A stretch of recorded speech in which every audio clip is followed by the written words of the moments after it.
Ya estamos de vuelta en CNN Prime para seguir hablando de la encuesta CEP. Estamos junto al sociólogo Alberto Mayor. Alberto, ¿cómo estás? Muy buenas noches. ¿Qué tal? Buenas noches. Buenas noches. Alberto, cuando uno ve los datos de la encuesta CEP, son datos bien desoladores, la mayoría de ellos. Bajan los principales dirigentes políticos, la confianza en la mayoría de las instituciones se mantiene muy baja, la aprobación del manejo de todos, de gobierno, alianza, concertación, es toda mala. Claro.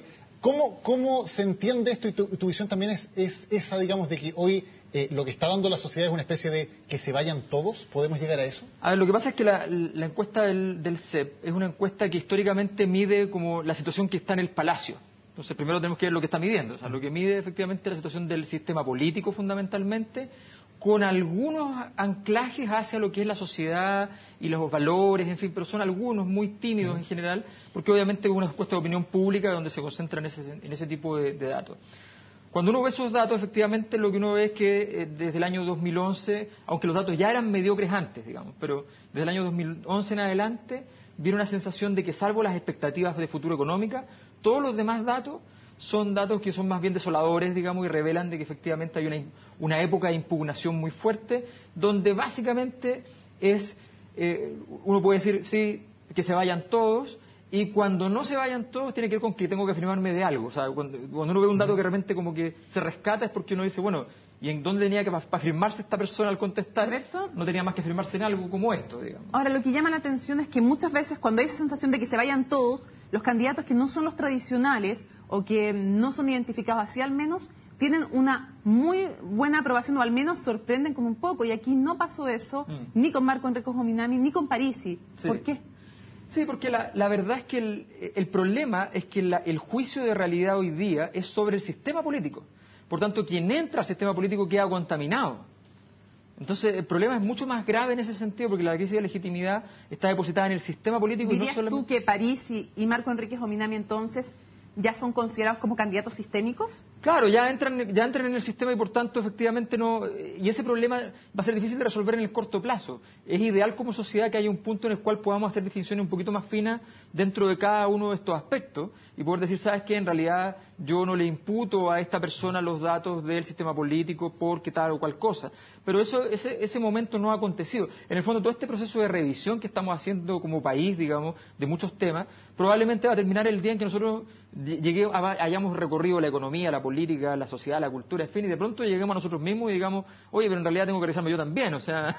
Pero, ¿por qué la excepción es Bachelet y en algún sentido Goldborn? Siendo que ellos también, Bachelet fue presidenta, Goldborn es ministro, ¿por qué ellos se salvan de este clima de desesperanza completa? La forma de salvarse de toda la matriz política en los últimos años era siempre el anclaje en la tragedia.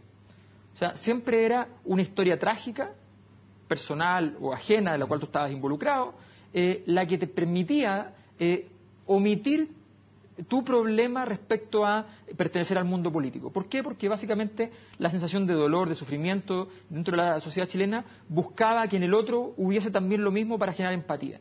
Bachelet representa un dolor propio, Goldborn representa un dolor ajeno que tiene que ver con el tema de los mineros, y por tanto eso transforma la tragedia en un capital político en el Chile que teníamos. Esto todavía tenemos que entender de que el proceso social que se comenzó en el 2011 es un proceso que va avanzando a distintas velocidades dependiendo del sector. Por ejemplo, avanzó muy fuerte por el lado de los estudiantes, más débil, más lento, pero avanzó por el lado del regionalismo. Entonces, uno ve que el regionalismo como que se reorganizó en una aceptación, pero probablemente vuelva a aparecer, ¿ya? Pero la velocidad de los estudiantes es mucho mayor. Por tanto, decir, esto no ha llegado al sistema político es normal. Esto va a llegar al sistema político en la medida en que yo creo que el 2013, que hay elecciones presidenciales y el sistema político va a quedar como al desnudo, ahí va a llegar al sistema político. Alberto, antes de seguir con otro tema de fondo, mucha gente por Twitter me está preguntando lo siguiente, así que traspaso la inquietud. Sí.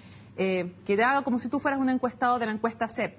De lo que hay, de los candidatos que hay hoy día esbozados, ¿quién quiere, Alberto Mayor, que sea el próximo presidente? Yo no voy a votar. O sea, yo considero que mientras no hayan reformas políticas institucionales que permitan efectivamente una votación efectivamente democrática, no solo el binominal, hay muchos temas, el tema de financiamiento de campaña. O sea, mientras hoy día todavía no son legales las campañas y los candidatos ya están en campaña para las municipales con letreros que además ponen las campañas de letreros ilegales. O sea, mientras no esté limpio ese escenario, yo no voy a votar. Ok, entonces vamos a un tema también contestado para nuestros telespectadores, entonces, Alberto Mayor no va a votar. Solo el 17% cree que la democracia funciona bien. Un 20% cree que funciona muy mal la democracia. Sin embargo, fíjate que en algo que ha sido sorprendente para muchos, más del 50% va a ir a votar en las elecciones municipales, que no son siempre las elecciones más atractivas. ¿Cómo se lee esto? A ver, se lee como un compromiso, una responsabilidad, se lee efectivamente como que la mayor parte de los chilenos piensa que esto, no obstante, no es una obligación hoy día, ya sí supone que es el principio de representación, es al menos lo que tienes que hacer para poder emitir una opinión, y si te restas estás cometiendo un error. Esa visión, en general, está en una contradicción en Chile entre representación y participación. Si tú no estás participando, tienes que ser representado, y los que participan normalmente sienten que no tienen que participar, no tienen que ir a las elecciones porque están participando. Entonces, eso, cuando se nos sane la sociedad, vamos a poder participar y ser representados al mismo tiempo. Pero esa es una contradicción hoy día, efectivamente. No obstante, yo creo que además hay una cosa de políticamente correcta. Ahora, yo creo que un 50% que diga que va a ir a votar a la elección municipal es súper poco.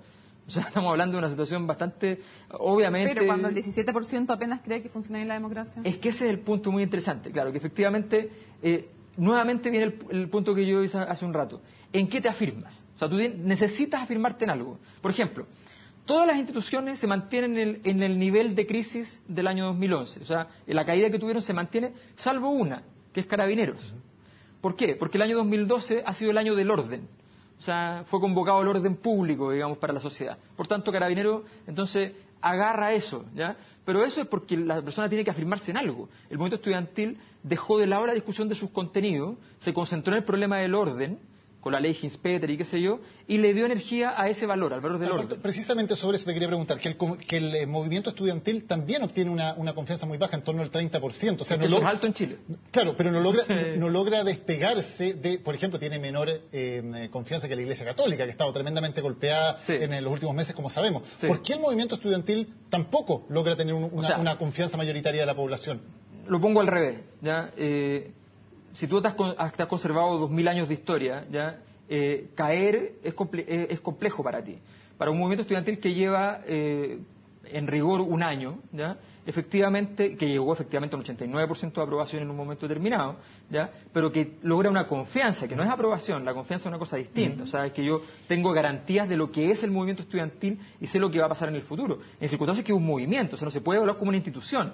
Un movimiento está lleno de asamblea, tienen que consultarlo a todos, no es lo mismo que la institucionalidad. Por tanto, el movimiento estudiantil obtener un 30% es un porcentaje relativamente alto. Obviamente, no le permite ese porcentaje ser el lugar donde todos depositan la legitimidad completa del sistema de la sociedad.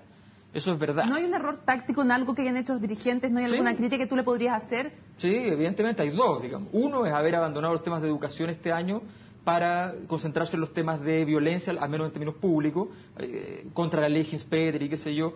De hecho, si hubiesen detenido por la ley Hinspeter a uno de los líderes políticos, les habría ido increíblemente bien, entonces no tenía ningún sentido hacer esa tontera de meterse en la ley Hinspeter, no tenía sentido. Pero evidentemente los estudiantes además creyeron algo que ellos mismos habían dicho no vamos a creer nunca, que fue el camino institucional desmovilizándose. Tenían que mantener el camino institucional, ir al Congreso, qué sé yo, pero sin haber perdido lo que les había dado el capital, que eran los contenidos que habían trabajado. Fíjate que yo calculé, estimé más o menos cuántas horas hombre dedicaron los estudiantes del 2011 a foros, conferencias, a debate, ¿ya? Y fueron en todo el país, en un mes y medio, como 300.000 horas hombre. O sea, cuando tú miras eso y dices, oye, esa inversión, ¿ya? Obviamente te generó todo el impacto posterior que tuvo el 2011. Eso es un factor. Y el otro factor, para terminar en ese punto, es muy importante, los estudiantes le ganan a Piñera, destruyen a Piñera, lo tienen en el suelo, crisis de legitimidad del gobierno, ingobernabilidad, agosto del año 2011, en fin, no toman decisiones, deciden reunirse con los estudiantes, en fin, lo tenían completamente listo. Y cuando ya terminan de ganarle a Piñera, dicen, ahora vamos por la UDI. ¿Ya? Ya le habían ganado al presidente de la República, e inventan un partido nuevo, y parten de cero. Entonces, eso fue un error táctico también. Alberto, ¿a dónde nos lleva todo esto? Porque finalmente si siguen bajando las cifras de confianza, siguen bajando las cifras de aprobación, si mucha gente, como Alberto Mayor, gente inteligente, bien informada, no quiere votar porque considera que tiene razones claras para no hacerlo, ¿dónde crees que llega finalmente esta evolución a la que está llegando la sociedad en los últimos años? ¿Lo ves con preocupación o lo ves más bien con esperanza como algo que puede mejorar? No, fíjate que pasa lo siguiente. Nosotros tenemos uno de los países, en la CEP desgraciadamente no aparece esa pregunta, pero nosotros tenemos uno de los países con la confianza interpersonal, o sea, entre nosotros, más baja del mundo. ¿Ya? Y teníamos una confianza en las instituciones muy alta porque eso compensaba si yo no confío en ti, tengo que confiar en algo, entonces claro, confío en las instituciones que son abstractas, ¿ya? Para poder tener garantía de que tú no me vayas a matar. Ahora no confío ni en ti ni en la institución. Ahora el punto es que estás obligado a empezar a confiar en el otro, porque si no confías en las instituciones, ya en alguien tenés que confiar. ¿Ya? Primero en ti mismo, que no deja de ser bueno porque los chilenos en general tenemos poca confianza en nosotros mismos, y además en los otros. Entonces, el camino de la crisis institucional no necesariamente es apocalíptico. Puede ser perfectamente que esto permita una reorganización de la sociedad, que permita que todos empecemos a tener mayor tejido social, empecemos a conectarnos entre todos y tratemos de organizarnos. Y por tanto empezamos a construir nuevas instituciones. ¿Ya? No nuevas instituciones en el sentido de nuevos carabineros, no, en el sentido de que tú te organizas en tu entorno. Y eso permite institucionalizar y permite que después tú compenses con eso los déficits que tienen las otras instituciones. Alberto Mayor, muchas gracias por haber estado. Se nos acabó el tiempo, lamentablemente. Gracias por haber estado aquí con nosotros en CNN Prime. ¿De qué? Muchas gracias a ustedes.